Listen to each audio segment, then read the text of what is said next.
नमस्कार साथियों। पंजाबी साहित्य के अंदर अज मैं एक नवा टॉपिक शुरू करन जा रहा हाँ। जिहड़े मेरे साथी पंजाबी विषय की स्पैशल तौर पर तैयारी कर रहे हैं, खास तौर पर नैट स्लेट PCS या फिर इदां दे कोई होर कंपीटीशन ने जिमें कि PPSC RPSC लैक्चरर पोस्टां दे लई जो पंजाबी साहित्य का विशा लैंदे ने, तां उन्हां दे लई यह वीडियो रहेगा। इस वीडियो के अंदर भाषा अते पंजाबी भाषा इसनों आपां कई वीडियो के अंदर लगातार मैं कोशिश करांगा कि आपनों प्रोवाइड करवाया जाए। यह एक मैं बुक के अंदरों लैण की कोशिश की है जो आपनों मार्केट के अंदर भी अवेलेबल हो जाएगी।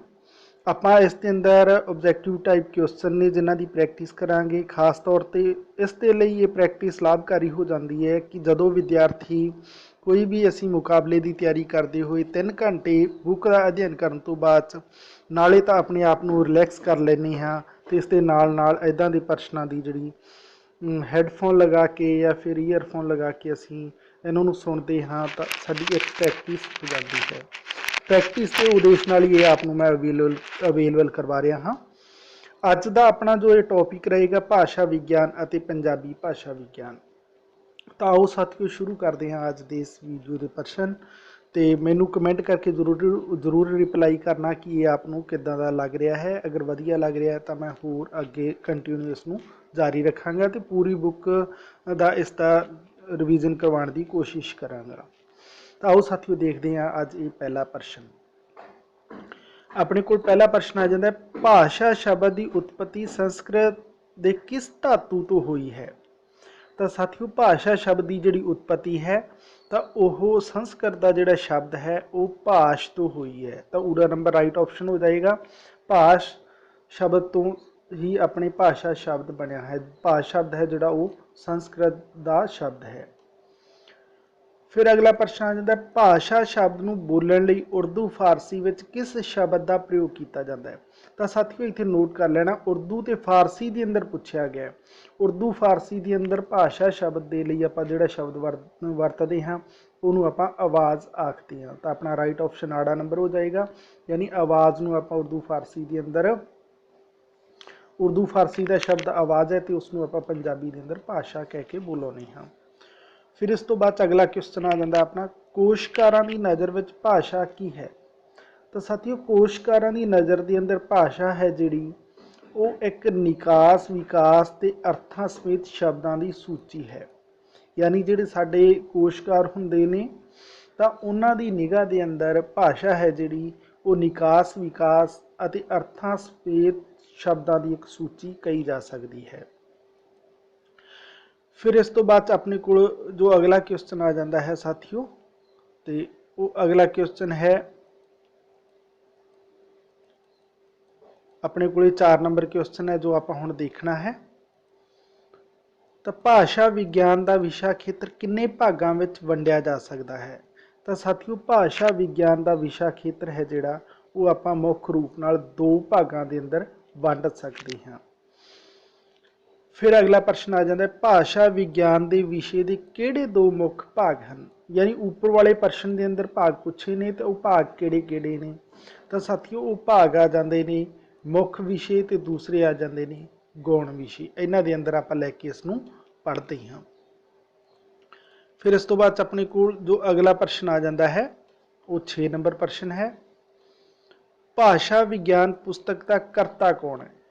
तो साथियों भाषा विज्ञान पुस्तक का जो करता है वो है बलदेव राज गुप्ता।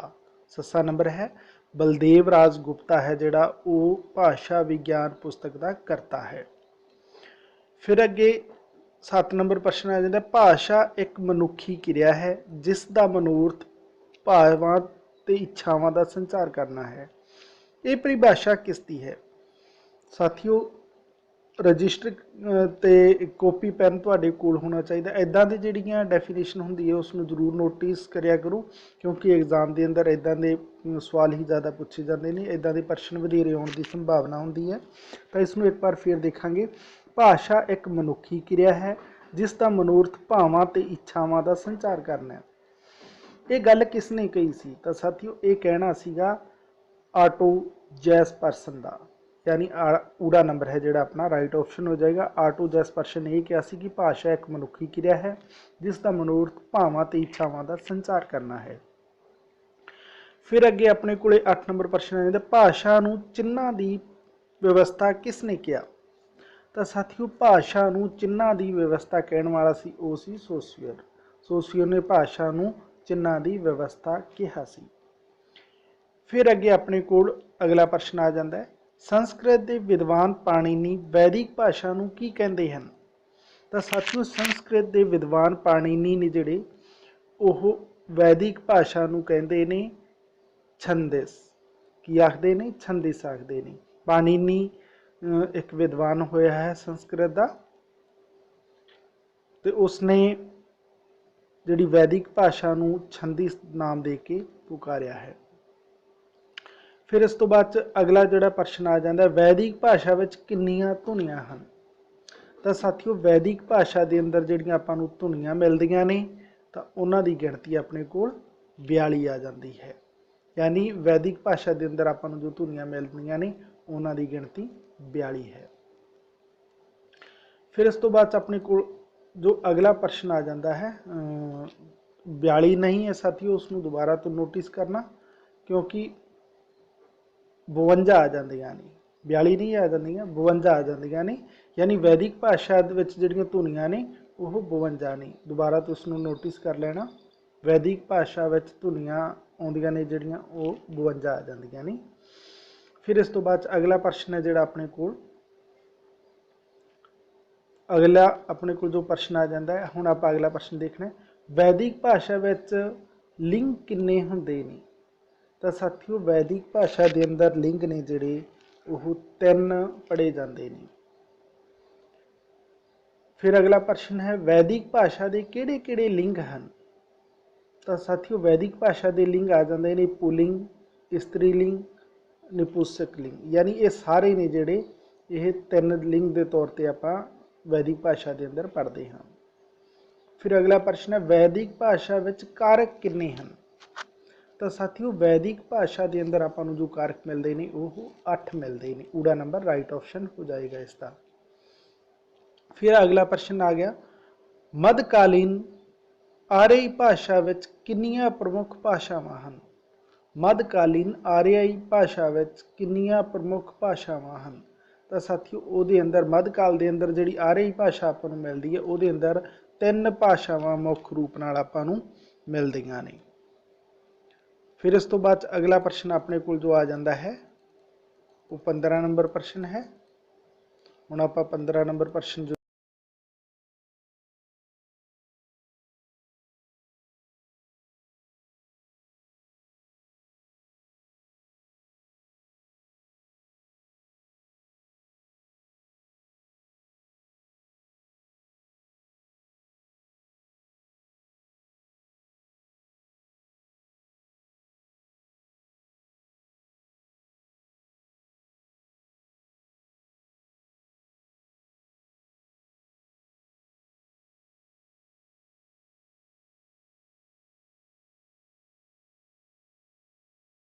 कोल अगला प्रश्न जो आ जाता है, व्याकरणकारां ने प्राकृतां नूं किन्ने भागां विच वंडिया है। तो साथियों व्याकरणकारां ने जिहड़ी प्राकृत भाषावां ने उन्हां नूं 5 भागां दे अंदर वंड के अपने सामने पेश किया है। फिर इस तो बाद जिहड़ा अगला प्रश्न आ जाता है अपने को 17 नंबर प्रश्न आपां देखना है।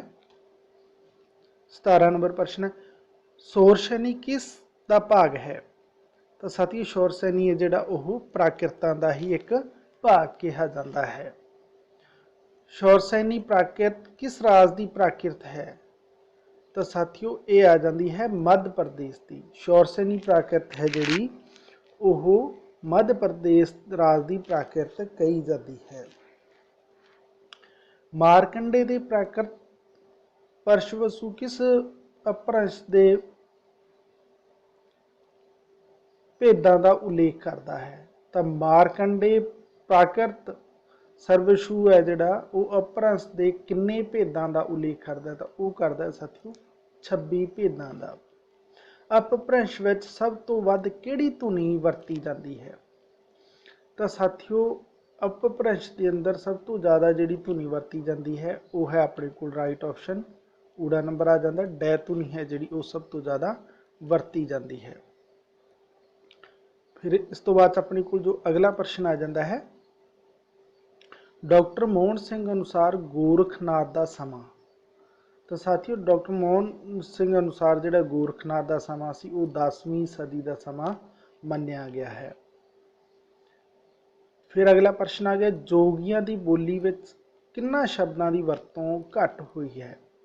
ਤਾਂ ਸਾਥੀਓ ਜੋਗੀਆਂ ਦੀ ਬੋਲੀ ਦੇ ਅੰਦਰ ਤਤਸਮ ਸ਼ਬਦਾਂ ਦੀ ਘੱਟ ਵਰਤੋਂ ਹੋਈ ਹੈ, ਜਿਹੜੀ ਵਰਤੋਂ ਹੈ ਉਹ ਘੱਟ ਹੈ, ਜਦੋਂ ਕਿ ਵਿਦੇਸ਼ੀ ਮਿਸ਼ਰਿਤ ਤੇ ਤਦਭਵ ਸ਼ਬਦਾਂ ਦੀ ਵਰਤੋਂ ਆਪਾਂ ਨੂੰ ਦੇਖਣ ਨੂੰ ਮਿਲ ਜਾਂਦੀ ਹੈ। ਫਿਰ ਆਪਣੇ ਕੋਲ ਅਗਲਾ ਪ੍ਰਸ਼ਨ ਆਉਂਦਾ, ਗੁਰੂ ਅਰਜਨ ਦੇਵ ਜੀ ਦੀ ਬਾਣੀ ਵਿੱਚ ਕਿੰਨੀਆਂ ਤਰ੍ਹਾਂ ਦੀਆਂ ਉਪ ਬੋਲੀਆਂ ਮਿਲਦੀਆਂ ਹਨ। ਤਾਂ ਸਾਥੀਓ ਗੁਰੂ ਅਰਜਨ ਦੇਵ ਜੀ ਦੀ ਬਾਣੀ ਦੇ ਅੰਦਰ ਆਪਾਂ ਨੂੰ ਜੋ ਉਪ ਬੋਲੀਆਂ ਮਿਲਦੀਆਂ ਨੇ ਤਾਂ ਉਹਨਾਂ ਦੀ ਗਿਣਤੀ ਆਪਾਂ ਨੂੰ ਠੀਕ ਕਹੀਏ ਤਾਂ ਆਪਾਂ 3 ਉਪ ਬੋਲੀਆਂ ਆਪਾਂ ਨੂੰ ਦੇਖਣ ਨੂੰ ਬਾਣੀ ਦੇ ਅੰਦਰ ਮਿਲਦੀਆਂ ਨੇ। ਫਿਰ ਆਪਣੇ ਕੋਲ ਅਗਲਾ ਪ੍ਰਸ਼ਨ ਆ ਜਾਂਦਾ ਹੈ, ਗੁਰੂ ਅਰਜਨ ਦੇਵ ਜੀ ਦੀ ਬਾਣੀ ਵਿੱਚ ਕਿਹੜੀਆਂ ਭਾਸ਼ਾਵਾਂ ਮਿਲਦੀਆਂ ਨੇ। ਯਾਨੀ ਉੱਪਰ ਵਾਲੇ ਪ੍ਰਸ਼ਨ ਦਾ ਹੀ ਸਪਸ਼ਟੀਕਰਨ ਹੋ ਗਿਆ ਹੈ, ਇਹ ਅਸੀਂ ਕਹਿ ਸਕਦੇ ਹਾਂ। ਤਾਂ ਗੁਰੂ ਅਰਜਨ ਦੇਵ ਜੀ ਦੀ ਬਾਣੀ ਵਿੱਚ ਕਿਹੜੀਆਂ ਭਾਸ਼ਾਵਾਂ ਮਿਲਦੀਆਂ ਨੇ, ਤਾਂ ਉਹ ਆ ਜਾਂਦੀਆਂ ਸਾਥੀਓ ਗਾਥਾ ਸੰਸਕ੍ਰਿਤ, ਲਹਿੰਦੀ ਤੇ ਕੇਂਦਰੀ ਪੰਜਾਬੀ। ਗਾਥਾ ਜਾਂ ਫਿਰ ਅਸੀਂ ਸੰਸਕ੍ਰਿਤ ਕਹਿ ਸਕਦੇ ਹਾਂ ਉਸਨੂੰ, ਲਹਿੰਦੀ ਆ ਗਈ ਤੇ ਇੱਕ ਆ ਗਈ ਆਪਣੇ ਕੋਲ ਕੇਂਦਰੀ ਪੰਜਾਬੀ। ਇਹਨਾਂ ਤਿੰਨਾਂ ਦੇ ਅੰਦਰ ਆਪਾਂ ਨੂੰ ਗੁਰੂ ਅਰਜਨ ਦੇਵ ਜੀ ਦੀ ਬਾਣੀ ਮਿਲਦੀ ਹੈ। ਫਿਰ 25 ਨੰਬਰ ਪ੍ਰਸ਼ਨ ਆ ਜਾਂਦਾ ਆਪਣੇ ਕੋਲ, ਗੁਰੂ ਗੋਬਿੰਦ ਸਿੰਘ ਜੀ ਦੀ ਬਹੁਤੀ ਰਚਨਾ ਕਿਸ ਭਾਸ਼ਾ ਵਿੱਚ ਹੈ। ਤਾਂ ਸਾਥੀਓ ਜਿਹੜੀ ਗੁਰੂ ਗੋਬਿੰਦ ਸਿੰਘ ਜੀ ਦੀ ਜ਼ਿਆਦਾ ਰਚਨਾ ਹੈ ਉਹ ਆਪਾਂ ਨੂੰ ਬ੍ਰਜ ਭਾਸ਼ਾ ਦੇ ਅੰਦਰ ਮਿਲਦੀ ਹੈ। ਰਾਈਟ ਆਪਸ਼ਨ ਆਪਣਾ ਈਡੀ ਨੰਬਰ ਹੋ ਜਾਏਗਾ। ਪੂਰੇ ਸੰਸਾਰ ਦੀਆਂ ਬੋਲੀਆਂ ਜਾਣ ਵਾਲੀਆਂ ਭਾਸ਼ਾਵਾਂ ਨੇ, ਤਾਂ ਦੁਨੀਆ ਭਰ ਦੇ ਅੰਦਰ ਸਾਥੀਓ ਜੋ ਬੋਲੀਆਂ ਜਾਂਦੀਆਂ ਨੇ ਤਾਂ ਉਹਨਾਂ ਦੀ ਗਿਣਤੀ ਤਕਰੀਬਨ 3064 ਦੇ ਕਰੀਬ ਦੱਸੀ ਜਾਂਦੀ ਹੈ। ਫਿਰ ਆਪਣੇ ਕੋਲ ਜੋ ਅਗਲਾ ਪ੍ਰਸ਼ਨ ਆ ਜਾਂਦਾ ਹੈ ਉਹ 27 ਨੰਬਰ ਪ੍ਰਸ਼ਨ ਹੈ, ਵਾਰਿਸ ਸ਼ਾਹ, ਹਾਸ਼ਮ, ਕਾਦਰਯਾਰ ਦੀਆਂ ਰਚਨਾਵਾਂ ਵਿੱਚ ਬਹੁਤੇ ਸ਼ਬਦ ਕਿਹੜੀਆਂ ਭਾਸ਼ਾਵਾਂ ਦੇ ਹਨ। ਯਾਨੀ ਵਾਰਿਸ ਸ਼ਾਹ, ਹਾਸ਼ਮ, ਕਾਦਰਯਾਰ ਯਾਨੀ ਇਹ ਜਿਹੜੇ ਆਪਣੇ ਕਿੱਸਾਕਾਰ ਨੇ, ਇਹਨਾਂ ਨੇ ਆਪਣੀਆਂ ਕਿਰਤਾਂ ਦੇ ਅੰਦਰ ਵਧੇਰੇ ਸ਼ਬਦ ਕਿਹੜੀ ਭਾਸ਼ਾ ਦੇ ਵਰਤੇ ਨੇ, ਤਾਂ ਉਹ ਆ ਜਾਂਦਾ ਸਾਥੀਓ ਅਰਬੀ ਤੇ ਫਾਰਸੀ ਦੇ। ਯਾਨੀ ਫਾਰਸੀ ਤੇ ਅਰਬੀ ਦੇ ਸ਼ਬਦ ਇਹਨਾਂ ਜਿਹੜੇ ਕਿੱਸਾਕਾਰ ਹੋਏ ਨੇ ਉਹਨਾਂ ਨੇ ਜ਼ਿਆਦਾ ਵਰਤੇ ਨੇ। ਫਿਰ ਆਪਣੇ ਕੋਲ ਅਗਲਾ ਜੋ ਪ੍ਰਸ਼ਨ ਆ ਗਿਆ 28 ਨੰਬਰ ਪ੍ਰਸ਼ਨ ਆ ਗਿਆ, ਇਹ ਆਪਾਂ ਨਵੀਨ ਵਰਗ ਦੇਖ ਰਹੇ ਹਾਂ। ਯਾਨੀ ਨਵੀਨ ਵਰਗ ਕਿਸ ਭਾਸ਼ਾ ਦੀਆਂ ਧੁਨੀਆਂ ਹਨ, ਤਾਂ ਇਹ ਸਾਥੀਓ ਆ ਜਾਂਦੀਆਂ ਨੇ ਫਾਰਸੀ ਦੀਆਂ। ਇੱਥੇ ਇੱਕ ਗੱਲ ਕਹਿਣੀ ਚਾਹਾਂਗਾ ਕਿ ਲੱਲੇ ਪੈਰ ਬਿੰਦੀ ਹੈ ਜਿਹੜੀ ਉਹ ਤਾਲਵੀ ਉਚਾਰਨ ਦੇ ਲਈ ਵਰਤੀ ਜਾਂਦੀ ਹੈ। ਫਿਰ ਅੱਗੇ ਆਪਣੇ ਕੋਲ 29 ਨੰਬਰ ਪ੍ਰਸ਼ਨ ਆ ਗਿਆ, ਪ੍ਰਾਕ੍ਰਿਤ ਕੀ ਹੈ। ਤਾਂ ਸਾਥੀਓ ਪ੍ਰਾਕ੍ਰਿਤ ਹੈ ਜਿਹੜੀ ਉਹਨੂੰ ਆਪਾਂ ਆਰਿਆ ਭਾਸ਼ਾ ਹੀ ਆਖਾਂਗੇ। ਪ੍ਰਾਕ੍ਰਿਤ ਕੀ ਹੈ, ਪ੍ਰਾਕ੍ਰਿਤ ਇੱਕ ਆਰਿਆ ਭਾਸ਼ਾ ਹੀ ਕਹੀ ਜਾਏਗੀ। ਫਿਰ ਆਪਣੇ ਕੋਲ ਅਗਲਾ ਪ੍ਰਸ਼ਨ ਆ ਗਿਆ, ਕਿਸੇ ਲੇਖਕ ਨੇ ਅਪਭ੍ਰੰਸ਼ ਨੂੰ ਪ੍ਰਾਕ੍ਰਿਤਾਂ ਤੇ ਆਧੁਨਿਕ ਬੋਲੀਆਂ ਵਿਚਕਾਰ ਕੜੀਆਂ ਮੰਨਿਆ ਹੈ। ਯਾਨੀ ਹੇਠ ਲਿਖਿਆਂ ਦੇ ਅੰਦਰ ਉਹ ਕਿਹੜਾ ਲੇਖਕ ਹੈ ਜਿਹਨੇ ਅਪਭ੍ਰੰਸ਼ ਨੂੰ ਪ੍ਰਾਕ੍ਰਿਤਾਂ ਤੇ ਆਧੁਨਿਕ ਯਾਨੀ ਆਧੁਨਿਕ ਬੋਲੀਆਂ ਨੇ ਤੇ ਪ੍ਰਾਕ੍ਰਿਤਾਂ ਨੇ ਉਹਨਾਂ ਦੇ ਵਿਚਾਲੇ ਇੱਕ ਕੜੀ ਦੇ ਤੌਰ ਤੇ ਅਪਭ੍ਰੰਸ਼ਾਂ ਨੂੰ ਮੰਨਿਆ ਹੈ, ਤਾਂ ਉਹ ਕਹਿਣ ਵਾਲਾ ਹੈ ਸ਼ਾਮ ਸੁੰਦਰ ਦਾਸ। ਇੱਦਾਂ ਦੇ ਪ੍ਰਸ਼ਨ ਨੋਟ ਕਰ ਲੈਣੇ ਚਾਹੀਦੇ ਨੇ, ਪੁੱਛ ਲਏ ਜਾਂਦੇ ਨੇ। ਤਾਂ ਫਿਰ ਅੱਗੇ ਅਗਲਾ ਪ੍ਰਸ਼ਨ ਆ ਗਿਆ, ਪੂਰਬੀ, ਪੱਛਮੀ, ਉੱਤਰੀ, ਦੱਖਣੀ 4 ਭੇਦ ਕਿਸ ਵਿਦਵਾਨ ਨੇ ਦਿੱਤੇ। ਤਾਂ ਸਾਥੀਓ ਪੂਰਬੀ, ਪੱਛਮੀ, ਉੱਤਰੀ, ਦੱਖਣੀ ਇਹ 4 ਭੇਦ ਦੇਣ ਵਾਲਾ ਵਿਦਵਾਨ ਸੀ ਉਹ ਡਾਕਟਰ ਯਾਰੋਬੀ ਸੀ। ਯਾਨੀ ਡਾਕਟਰ ਯਾਰੋਬੀ ਨੇ ਭਾਸ਼ਾਵਾਂ ਨੂੰ ਪੂਰਬ, ਪੱਛਮ ਅਤੇ ਦੱਖਣ 4 ਭੇਦਾਂ ਦੇ ਅੰਦਰ ਵੰਡਿਆ ਹੈ। ਫਿਰ ਅਗਲਾ ਪ੍ਰਸ਼ਨ ਆ ਜਾਂਦਾ ਆਪਣੇ ਕੋਲ, ਰੂਪਾਂਤਰੀ ਵਿਆਕਰਣ ਦਾ ਕਰਤਾ। ਯਾਨੀ ਰੂਪਾਂਤਰੀ ਵਿਆਕਰਣ ਦਾ ਕਰਤਾ ਕੌਣ ਹੈ। ਤਾਂ ਸਾਥੀਓ ਰੂਪਾਂਤਰੀ ਵਿਆਕਰਣ ਦਾ ਕਰਤਾ ਹਰਕੀਰਤ ਸਿੰਘ ਹੈ। ਈਡੀ ਨੰਬਰ ਰਾਈਟ ਆਪਸ਼ਨ ਹੋ ਜਾਏਗਾ। ਫਿਰ ਅੱਗੇ ਪ੍ਰਸ਼ਨ ਨੰਬਰ 33 ਆ ਜਾਂਦਾ, ਗੁਰਮੁਖੀ ਲਿਪੀ ਜਨਮ ਤੇ ਵਿਕਾਸ ਦਾ ਕਰਤਾ ਕੌਣ ਹੈ। ਸਾਥੀਓ ਪ੍ਰਸ਼ਨ ਬਹੁਤ ਵਾਰ ਪੁੱਛਿਆ ਗਿਆ ਹੈ, ਖਾਸ ਤੌਰ ਤੇ ਨੈਟ ਦੇ ਪੇਪਰ ਦੇ ਅੰਦਰ ਇਹ ਵਿਕਲਪਾਂ ਦੇ ਅੰਦਰ ਆਪਾਂ ਨੂੰ ਕਿਤੇ ਨਾ ਕਿਤੇ ਮਿਲ ਹੀ ਜਾਂਦਾ ਹੈ। ਤਾਂ ਗੁਰਮੁਖੀ ਲਿਪੀ ਜਨਮ ਤੇ ਵਿਕਾਸ ਦਾ ਕਰਤਾ ਹੈ ਜਿਹੜਾ ਉਹ ਜੀਬੀ ਸਿੰਘ ਹੈ। ਯਾਨੀ ਜੀਬੀ ਸਿੰਘ ਨੇ ਗੁਰਮੁਖੀ ਲਿਪੀ ਦੇ ਜਨਮ ਤੇ ਵਿਕਾਸ ਜਿਹੜੀ ਇਹ ਆਪਾਂ ਨੂੰ ਕਿਰਤ ਦਿੱਤੀ ਹੈ, ਯਾਨੀ ਪੁਸਤਕ ਦਿੱਤੀ ਹੈ। फिर इस तो बाद अपने को अगला जो प्रश्न आ जाता है वो 34 नंबर प्रश्न है जो आप हुण देखना है। भाषा विज्ञान संकल्प ਅਤੇ दिशावां ਦਾ संपादक कौन है? भाषा विज्ञान संकल्प ਅਤੇ दिशावां ਦਾ संपादक कौन है? तो वह है साथियों जोगिंदर सिंह पुआर। फिर अगला प्रश्न आ जाता है पंजाबी भाषा संसार पुस्तक का संपादक कौन है? तो साथियों पंजाबी भाषा संसार पुस्तक का जिहड़ा संपादक है वो अमरजीत सिंह है। यानी पंजाबी भाषा की संसार पुस्तक का संपादक कौन है? अमरजीत सिंह है। तो भाषा विज्ञान संकल्प ਅਤੇ दिशावां का संपादक कौन है? जोगिंदर सिंह पुआर है। ये किताबों वाली एक सूची भी मैं अलग तो अवेलेबल करवावांगा, उसनों खास तौर पर नोटिस कर लेना। ਵਧੇਰੇ एग्जामां के अंदर ये उस के अंदरों प्रश्न ले सीधे सीधे प्रश्न लै लए जाते हैं। मैं फिर कोशिश करांगा कि आपको वो पुस्तक सूची है जिहड़ी वो अवेलेबल करवाई जाए। फिर इस तो बाद अपने को अगला प्रश्न आ जाता है ऑफ ग्रामोटोलॉजी का करता कौन है? तो साथियों ऑफ ग्रामोटोलॉजी का जिहड़ा करता है वो आ जाता यक दगिंदा। यक दगिंदा है जिहड़ा ऑफ ग्रामोटोलॉजी का करता है। फिर अपने को अगला प्रश्न आ जाता है साथियों 37 नंबर प्रश्न है भाषक तत्थ नूं समझण लई जरूरी है। तो साथियों भाषक तत्थ नूं समझण दे लई जरूरी भाषक तत्थ ही है। यानी भाषक तत्थ ने उन्हां दे राहीं भाषक तत्थ नूं समझिया जा सकता है। फिर अगे इन्होंने की भाषा की है? तो साथियों बहुत ही सरल है, संचार का माध्यम है। भाषा संचार का माध्यम कही जाती है। फिर अपने को 39 नंबर आ जाता है भाषा ग्रहण की जाती है। तो साथियों भाषा ग्रहण की जाती है समाज में। कित्थे ग्रहण की जाती है? समाज के अंदर ग्रहण की जाती है। फिर इस तो बाद अपने को जो अगला प्रश्न आ जाता है वो 40 नंबर प्रश्न है।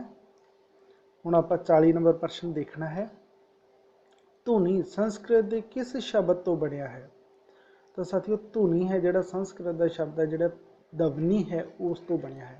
संस्कृत के अंदर आप इहनूं दवनी कहांगे तो दवनी तो बनया होया धुनी है, यानी जिसनूं असीं आवाज़ कह दिंदे हां फारसी के अंदर। फिर अगे अपने को प्रश्न आ जाता है भाषा विज्ञान तौर पर धुनी का अर्थ है। भाषा विज्ञानिक तौर पर धुनी का की अर्थ है? तो साथियों भाषा विज्ञानिक तौर पर धुनी नूं आपां भाषा की लघुतम इकाई ही कहांगे। यानी भाषा की लघुतम इकाई की है? वो भाषा विज्ञानिक तौर पर एक धुनी का अर्थ कही जा सकती है। फिर अपने को 42 नंबर प्रश्न आ जाता धुनी किस दी बुनियादी इकाई है? तो साथियों धुनी है जिहड़ी वो भाषिक संरचना की बुनियादी इकाई कही जाती है। धुनी है जिहड़ी वो भाषिक संरचना की बुनियादी इकाई कही जाती है। फिर इस तो बाद अपने को जो अगला प्रश्न आ जाता है वो 43 नंबर प्रश्न है जो आप देखना है भाषा की छोटी तो छोटी इकाई है। तो साथियों भाषा तो छोटी इकाई है जिहड़ी उसनूं आपां धुनी आखदे हां। यानी धुनी है जिहड़ी भाषा की छोटी तो छोटी इकाई है। इदां दे प्रश्न तो बहुत बार परीक्षा के अंदर हर एग्जाम के अंदर पूछ ले जाते हैं। फिर अगला 44 नंबर धुनी विज्ञान, यानी धुनी विज्ञान की किया जाएगा? तो साथियों धुनी विज्ञान है जिहड़ी धुनी जां धुनियां दा जिस प्रणाली नाल संबंधित अध्ययन किया जाता है उसनूं धुनी विज्ञान कहा जाता है। यानी धुनी जां धुनियां दा जिस प्रणाली दे नाल संबंधित सरबंगी अध्ययन यानी संपूर्ण अध्ययन असीं कह सकते किया जाता है उसनूं आपां की कहांगे? धुनी विज्ञान कहांगे। फिर अगला प्रश्न आ गया अपने को 45 नंबर धुनी विज्ञान अजिहा विज्ञान किया जा सकता है जो मानवी उचारण अंगां की कलोल क्रीड़ा का सिद्धांतक ते विहारिक दोहां तरह नाल वर्णन करता है। यानी ये परिभाषा किसने दी? परिभाषा एक बार फिर देख लांगे आप साथियों धुनी विज्ञान अजिहा विज्ञान किया जा सकता है जो मानवी उचारण अंगां की कलोल क्रीड़ा का सिद्धांतक ते विहारिक दोहां तरह नाल वर्णन करता है। ये गल किसने कही? तो ये कही है साथियों न्यूल आरम फील्ड ने। ये किसने कही? न्यूल आरम फील्ड ने कही है।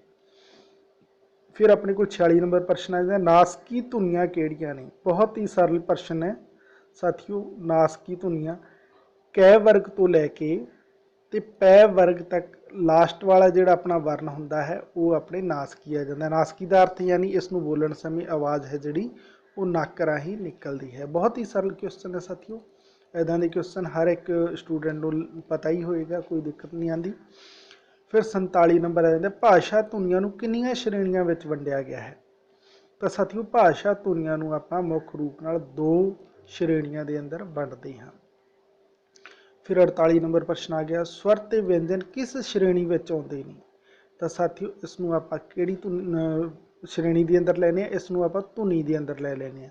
ਸਵਰ ਤੇ ਵਿਅੰਜਨ ਨੇ ਜਿਹੜੇ ਉਹਨਾਂ ਨੂੰ ਆਪਾਂ ਧੁਨੀ ਦੇ ਅੰਦਰ ਲੈ ਕੇ ਪੜ੍ਹਦੇ ਹਾਂ।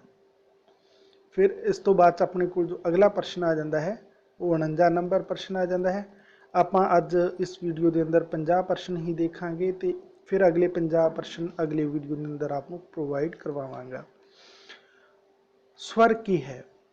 ਤਾਂ ਸਾਥੀਓ ਸਵਰ ਨੇ ਜਿਹੜੇ ਜਿਸ ਦੇ ਉਚਾਰਨ ਸਮੇਂ ਸਾਹ ਦੀ ਹਵਾ ਮੂੰਹ ਗਤੀ ਨਾਲ ਮੂੰਹ ਪੋਲ ਵਿੱਚ ਨਿਕਲਦੀ ਹੈ ਉਸ ਨੂੰ ਆਪਾਂ ਸਵਰ ਆਖਦੇ ਹਾਂ। ਯਾਨੀ ਸਵਰ ਨੂੰ ਬੋਲਣ ਸਮੇਂ ਜਿਹੜੀ ਫੇਫੜਿਆਂ ਚੋਂ ਪੌਣ ਧਾਰਾ ਆ ਰਹੀ ਹੈ ਉਹ ਗਤੀ ਦੇ ਨਾਲ ਮੂੰਹ ਪੋਲ ਦੇ ਰਾਹੀਂ ਸਿੱਧੀ ਬਾਹਰ ਨੂੰ ਨਿਕਲ ਜਾਂਦੀ ਹੈ, ਉਹਨੂੰ ਆਪਾਂ ਸਵਰ ਕਹਿ ਦਿੰਦੇ ਹਾਂ। ਤੇ ਅੱਜ ਦੀ ਇਸ ਵੀਡੀਓ ਦੇ ਅੰਦਰ ਲਾਸਟ ਕੁਐਸਚਨ ਆ ਜਾਂਦਾ ਆਪਣਾ, ਸਵਰਾਂ ਨੂੰ ਵਰਗਬੱਧ ਕਰਨ ਕਿੰਨੇ ਆਧਾਰ ਨੇ। ਯਾਨੀ ਸਵਰਾਂ ਨੂੰ ਵਰਗਬੱਧ ਕਰਨ ਦੇ ਕਿੰਨੇ ਆਧਾਰ ਕਹੇ ਜਾਂਦੇ ਨੇ। ਤਾਂ ਸਾਥੀਓ ਉਹ ਆ ਜਾਂਦੇ ਨੇ 3। ਯਾਨੀ ਆਪਾਂ ਵਰਗਬੱਧ ਕਰਨ ਦੇ 3 ਆਧਾਰ ਕਹੇ ਜਾਂਦੇ ਨੇ। ਸਾਥੀਓ ਇੱਥੇ ਮੈਂ ਦੱਸਣਾ ਚਾਹਾਂਗਾ ਕਿ ਪੰਜਾਬੀ ਵਿਆਕਰਣ ਦਾ ਇੱਕ ਟੌਪਿਕ ਆਪ ਨੂੰ ਮਿਲੇਗਾ, ਚੈਨਲ ਦੀ ਪਲੇਲਿਸਟ ਦੇ ਅੰਦਰ ਮਿਲ ਜਾਏਗਾ, ਜਿੱਥੇ ਧੁਨੀ ਬੋਧ ਦਾ ਕੰਪਲੀਟ ਚੈਪਟਰ ਮੈਂ ਅਵੇਲੇਬਲ ਕਰਵਾ ਰੱਖਿਆ। ਉੱਥੇ ਜਾ ਕੇ ਇਹ ਚੀਜ਼ਾਂ ਨੂੰ ਵਿਸਤ੍ਰਿਤ ਅਧਿਐਨ ਦੇ ਅੰਦਰ ਸਮਝਾਇਆ ਗਿਆ ਹੈ ਕਿ ਇਹ ਕਿਸ ਤਰੀਕੇ ਦੇ ਨਾਲ ਧੁਨੀਆਂ ਹੁੰਦੀਆਂ ਨੇ। ਉੱਥੇ ਸਿਰਫ ਵਿਆਕਰਣਿਕ ਦ੍ਰਿਸ਼ਟੀ ਤੋਂ ਧੁਨੀ ਦੇ ਟੌਪਿਕ ਅਵੇਲੇਬਲ ਕਰਵਾਏ ਗਏ ਨੇ। ਤੇ ਇਹ ਜੋ ਵੀਡੀਓ ਆਪ ਤੁਸੀਂ ਦੇਖ ਰਹੇ ਹੋ ਇਹ ਨੈਟ ਜਾਂ ਫਿਰ ਪੰਜਾਬੀ ਵਿਸ਼ੇ ਦੀ ਤਿਆਰੀ ਕਰਨ ਵਾਲੇ ਜੋ ਸਪੈਸ਼ਲਿਸਟ ਦੇ ਤੌਰ 'ਤੇ ਹੁੰਦੇ ਨੇ ਉਹਨਾਂ ਦੀ ਪ੍ਰੈਕਟਿਸ ਦੇ ਲਈ ਮੈਂ ਅਵੇਲੇਬਲ ਕਰਵਾ ਰਿਹਾ ਹਾਂ ਬੁੱਕ ਦੇ ਅੰਦਰੋਂ। ਮੈਨੂੰ ਆਸ ਹੈ ਕਿ ਆਪ ਨੂੰ ਇਹ ਲਾਹਾ ਦੇਣ ਵਾਲੇ ਸਿੱਧ ਹੋਣਗੇ। ਫਿਰ ਵੀ ਤੁਸੀਂ ਰਿਪਲਾਈ ਕਰਨਾ ਕਿ ਕਿੱਦਾਂ ਦੇ ਲੱਗਦੇ ਨੇ, ਆਪ ਨੂੰ ਪ੍ਰੈਕਟਿਸ ਕਰਵਾਉਣ ਦੇ ਅੰਦਰ ਕਿੰਨੇ ਕੁ ਮਦਦਗਾਰ ਨੇ, ਜਾਂ ਫਿਰ ਇਸ ਨੂੰ ਕਿਸ ਤਰੀਕੇ ਨਾਲ ਪੇਸ਼ ਕੀਤਾ ਜਾਏ ਜੋ ਆਪ ਨੂੰ ਹੋਰ ਲਾਹੇਵੰਦ ਆਪ ਦੇ ਲਈ ਹੋਰ ਲਾਹੇਵੰਦ ਹੋ ਸਕਣ।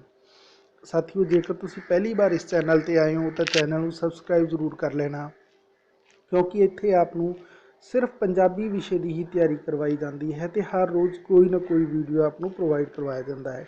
ਖਾਸ ਤੌਰ ਤੇ ਪੰਜਾਬੀ ਵਿਸ਼ੇ ਦੀ ਪੰਜਾਬ ਜਾਂ ਪੰਜਾਬ ਦੇ ਲਾਗੇ ਸੂਬੇ ਨੇ ਜਿਹੜੇ ਜਿਨ੍ਹਾਂ ਦੇ ਅੰਦਰ ਪੰਜਾਬੀ ਦੀ ਤਿਆਰੀ ਤੋਂ ਸੰਬੰਧਿਤ ਟੌਪਿਕ ਨੇ, ਕੰਪੀਟੀਸ਼ਨ ਨੇ, ਤਾਂ ਉਹਨਾਂ ਦੇ ਟੌਪਿਕ ਇਸ ਚੈਨਲ ਦੇ ਉੱਪਰ ਲਗਾਤਾਰ ਅਵੇਲੇਬਲ ਕਰਵਾਏ ਜਾ ਰਹੇ ਨੇ। ਐਸੇ ਤਰੀਕੇ ਨਾਲ ਸਾਥੀਓ ਚੈਨਲ ਨੂੰ ਪਿਆਰ ਤੇ ਸਤਿਕਾਰ ਦਿੰਦੇ ਰਹਿਣਾ। ਮਿਲਦੇ ਹਾਂ ਇੱਕ ਹੋਰ ਵੀਡੀਓ ਦੇ ਅੰਦਰ, ਉਦੋਂ ਤੱਕ ਦੇ ਲਈ ਧੰਨਵਾਦ।